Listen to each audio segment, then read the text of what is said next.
How to switch back to your personal account from a creator account on Instagram. This is what we are going to talk about today in this video. Make sure to subscribe to the channel. If you have any question, put it down in the comment section. This really helps a lot. So without any further ado, let's move into the video. First of all, open Instagram app on your mobile.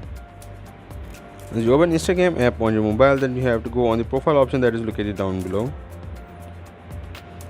As you go on the profile option, then up above there will be three lines. As you click on that, you will be able to go on settings option. As you go on settings option,